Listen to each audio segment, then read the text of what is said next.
அதிகாரம் 26 புலால் மறுத்தல். தன்னூன் பெருந்தற்கு தான் பிரிது ஊனுண்மான் எங்கனும் ஆளும் அருள் பொருளாற்றில் பொற்றாது இல்லை அருளாற்றி ஆங்கிலே ஊந்தின் பவர்க்கு படைக்கொண்டான் நெஞ்சப்போல் நன்று ஊக்காது ஊட்டான் உடல் சுவை உண்டார் மனம். அருளல்லல் யாதெனின் கொல்லாமை கோற்றல் பொருளுள்ளது அவ்வுண் திறன்.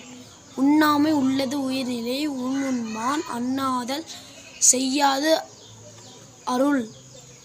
தினது பொருட்டல்ல கொல்லாது உலகினின் யார்க்கும் விலை பொருட்டல்ல ஊன் தருவான் இல். உள்ளாமை வேண்டின் புலனாலும் பிறிது போட்டான் உண்ணது உண்வான் பொறின்.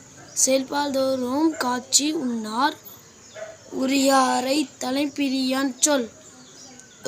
ஆவின்சொல் அறவீனும் வேண்டுதல் ஒருவனுக்கு தன்னின்று உண்ணாமை நன்று. கொல்லான் புல்லாலை மருதானைக் கைகூப்பி எல்லாம் உயிர் தொழும். நன்றி.